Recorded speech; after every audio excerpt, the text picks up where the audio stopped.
कल हम लोगों ने जो कवर किया था उसमें हम लोगों ने बात किया था, आई थिंक कि जॉन मिल्टन को लेकर के, और साथ ही साथ जॉन मिल्टन के अलावा जो मेटाफिजिकल पोइट्री थी उसको लेकर के हम लोगों ने बात किया था।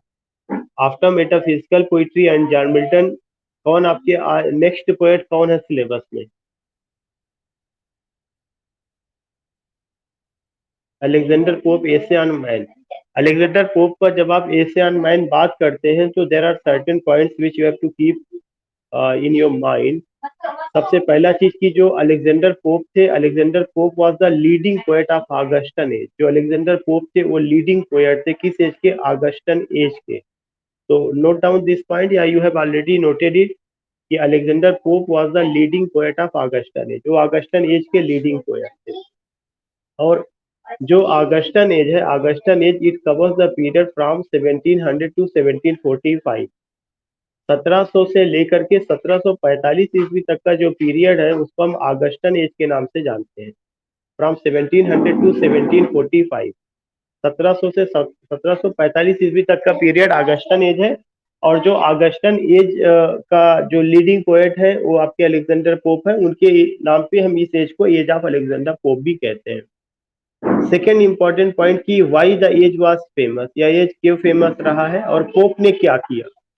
ये चीज जो है, हो सकता है कि ऑब्जेक्टिव क्वेश्चंस में पोप का डेट ऑफ बर्थ भी, पोप की मौत कब हुई, वो सब चीजें मैंने आपको पहले नोट करा दिया था। But here I am discussing only the basic point. I am not telling you when was he born, when did he die. I am telling you which age he belongs and what did he tell in the poem. उन्होंने poem में क्या बताया और वो किस as से belong करते हैं। जो ऑगस्टन एज है ये किसके नाम पर पड़ा हुआ है? Augustan as at the name of king Augustus. Augustan age king Augustus के नाम पर पड़ा हुआ है। और जब आप किंग ऑगस्टस की बात करते हैं तो किंग ऑगस्टस का you will come to know कि King Augustus was a Roman king. King Augustus जो थे वो कौन से किंग थे? रोमन किंग थे। और उनका जो टाइम था वह क्या था? 4th सेंचुरी बीसी का था। 4th century BC, not AD, BC. He was a Roman king. और उनके जमाने में जो लिटरेचर था, जो लिटरेचर का जो फ्लरिशिंग हुआ, जो लिटरेरी प्रिंसिपल्स थी, जो वे ऑफ राइटिंग था, it was imitated by Alexander Pope and his team. उसको अलेक्जेंडर पोप और उनकी टीम ने इमिटेट किया। This is why it is also known as age of Alexander Pope. और इसको एज ऑफ ऑगस्टस भी कहते हैं। तो दो चीजें ध्यान में रखना है कि लीडिंग पोएट अलेक्जेंडर पोप थे, इसलिए यह जो है एज ऑफ पोप रहा है।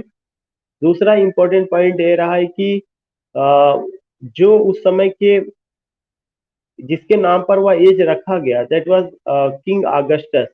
किंग ऑगस्टस कौन थे? King Augustus was a Roman king. वह एक रोमन किंग थे। यह जो रोमन किंग थे ये कहाँ से बिलोंग करते हैं? इटली से बिलोंग करते हैं और 4th सेंचुरी बीसी से बिलोंग करते हैं। He belongs to 4th century BC. And you will come to know, जब वो 4th सेंचुरी बीसी से बिलोंग करते हैं तो क्या क्या चीजें आती हैं, क्या क्या चीजें इंपॉर्टेंट है उनको समझने के लिए। जो सबसे पहला इंपॉर्टेंट पॉइंट है वो ये चीज समझना जरूरी है कि जिस जमाने में वो आए थे उस जमाने में सम ग्रेट पोएट जैसे होमर थे, आपका वर्जिल है, थियोक्रिटस है, some great poets we find. और उनकी जो लिटरेरी प्रिंसिपल्स थी, जो उनका वे ऑफ राइटिंग था, it was imitated by whom? It was imitated by आपका Alexander Pope and his team.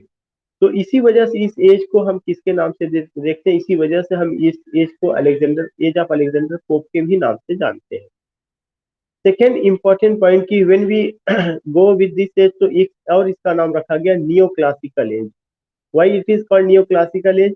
क्योंकि जो जो अगस्टस के जमाने में, किंग अगस्टस के जमाने में जो लिटरेरी प्रिंसिपल था उसको क्लासिक एज कहा जाता है, या उसको क्लासिक लिटरेरी प्रिंसिपल्स कहा जाता है। And those classic literary principles were imitated. इसको इमिटेट किया गया एक नए अंदाज में, उसको एक नई शक्ल दी गई। इस वजह से हम उसको क्या कहते हैं? Age of neo classical age भी कहते हैं। नियो का मतलब नया, क्लासिक का मतलब जो पुराना था, जो पुराने रूल्स थे किंग अगस्टस के जमाने में, उसको नए ढंग से नए सांचे में ढाला गया, इसीलिए इसको नियो क्लासिक कहा जाता है। इसके अलावा आप ये देखिए, ध्यान में रखना, you have to keep in your mind कि it is also known as pseudo classicism. इसको सूडो क्लासिसिज्म भी कहा जाता है। And why is it called pseudo classicism? It is called pseudo classicism. इसको सूडो क्लासिसिज्म इसलिए कहा जाता है कि यह जो है क्या था, यह प्रॉक्सी टाइप का था, झूठा था, दिखावा था। All these things we find, तो ये सूडो क्लासिसिज्म भी कहा जाता है। When you talk about neo classicism, when you talk about pseudo classicism, when you talk about means जब भी इन सब चीजों को लेकर के हम बात करते हैं, नियो क्लासिसिज्म, सूडो क्लासिसिज्म और एनी इज्म, तो ये सब इंडिकेट करता है कि ये सब क्या है, एज ऑफ अलेक्जेंडर पोप का उसको अलग अलग नाम दिया गया है क्योंकि उसके अंदर वो खासियत मौजूद रही है।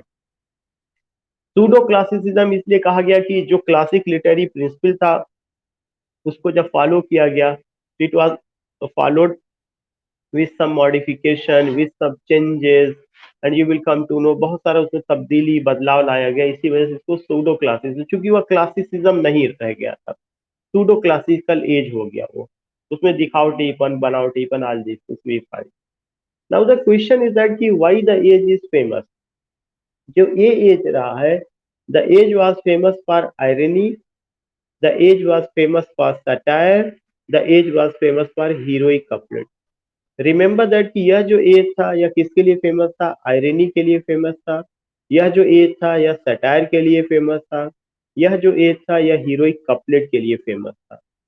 आयरनी और सटायर मैंने आपको ऑलरेडी पहले ही बता दिया, यह लिटरेरी डिवाइसेस होता है।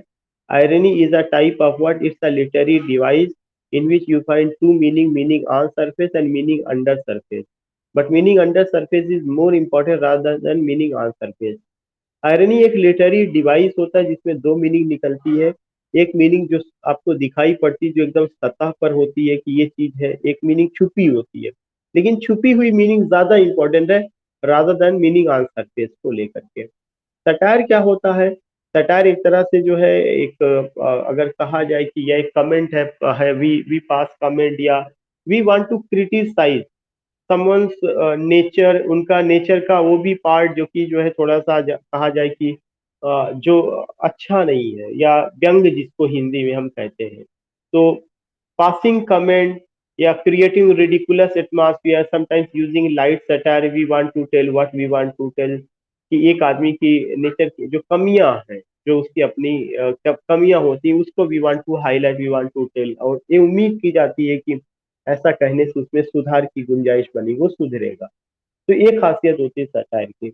As far as matter is concern to heroic couplet, तो heroic couplet it's a pair of rhyming words या पेयर ऑफ राइमिंग वर्ड्स है। और आप देखेंगे कि ये जो पेयर ऑफ राइमिंग वर्ड्स है इसको सबसे पहले जो है जेफरे चॉसर ने अपनी किताब लीजेंड ऑफ गुड वुमेन में यूज किया था। heroic couplet was made popular by John Dryden and it was perfected by Alexander Pope. I just want to ask some questions, कुछ क्वेश्चंस मैं पूछ रहा हूँ जिसमें से एक पॉइंट ये है कि जो हीरोइक कपलेट है इसमें एक चीज यूज किया जाता है, सेजरा। सेजरा क्या है, व्हाट इज सेजरा और पॉज, सेजरा या पॉज क्या है?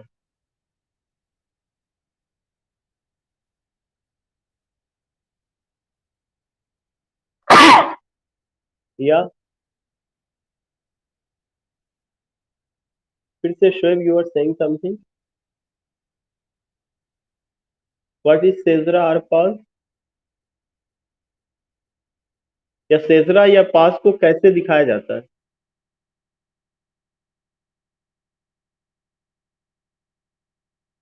ठीक है, कोई बात है। और any other person, Ayesha?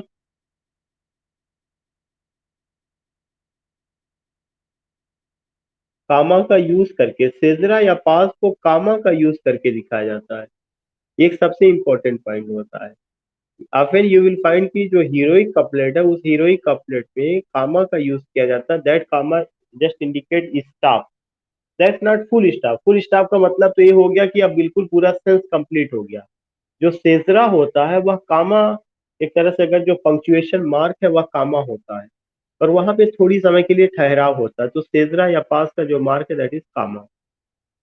Second important point कि जो आपका हीरोइक कपलेट है वो दो तरह से होता है, एक तो रन ऑन हीरोइक कपलेट, दूसरा closed heroic couplet. What do you mean by run on heroic couplet and closed heroic couplet? What do you mean by run on heroic couplet या क्लोज? शोएब आप, हाँ,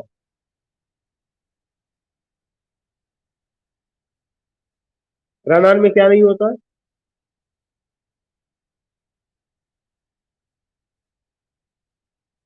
sir please mute yourself please. जो run on heroic couplet है उसमें आपको मैंने बताया था it takes more than 2 lines to complete the sense. जो फुल स्टॉप लगेगा वो 2 लाइन के बाद लगेगा, 2 के बाद चाहे 4 लाइन पे लगे, चाहे 6 लाइन पे लगे, चाहे 8 लाइन पे लगे। ये रन ऑन हीरोइक कपलेट है। क्लोज हीरोइक कपलेट का मतलब कि the sense complete with in 2 lines and after 2 lines you will get what, you will get full stop. तो ये रन ऑन और इसका अपना उसका अपना खासियत होती है। इसके अलावा आप ये बता सकते हैं कि अलेक्जेंडर पोप की और कौन कौन सी इंपॉर्टेंट पोएम्स, मैंने आपका नाम बताया, उन्होंने क्या क्या लिखा हुआ था? मैंने पूरा लिस्ट बनवाया था। एशियन मैन तो आपके यहाँ है, लेकिन उसके अलावा भी सम अदर पोएम या एपिस्टल टू डॉक्टर अर्बथ नॉट,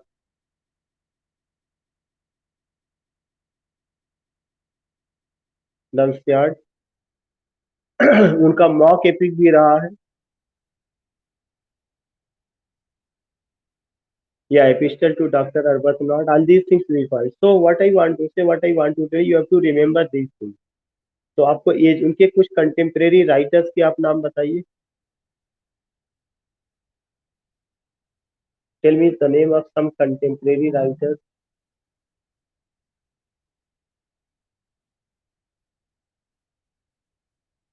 कुछ कंटेम्प्रेरी राइटर्स के नाम।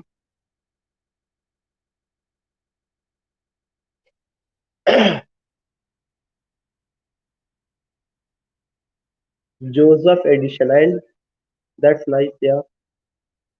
Joseph Addison, Richard Steele, Oliver Goldsmith, Jonathan.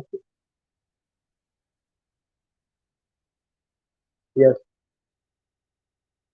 And can you tell me what is mock epic? What is mock epic? Do you remember I told you it's the parody of epic? Is the parody of epic और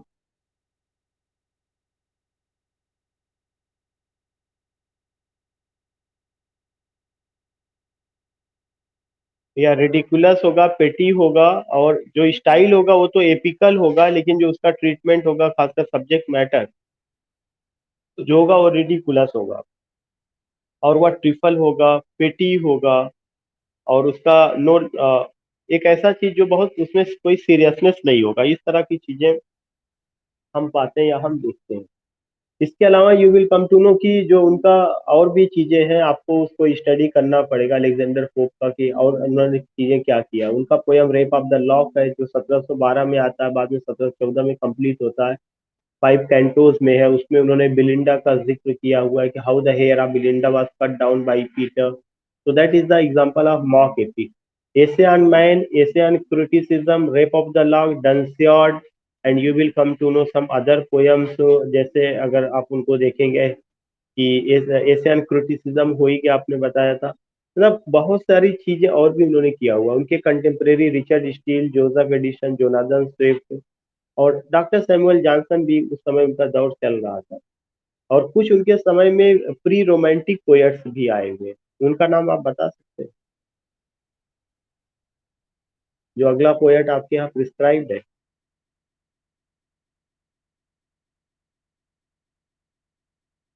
और जो सबसे important, जो सबसे पहला poet, James Tom James Thomson का the season.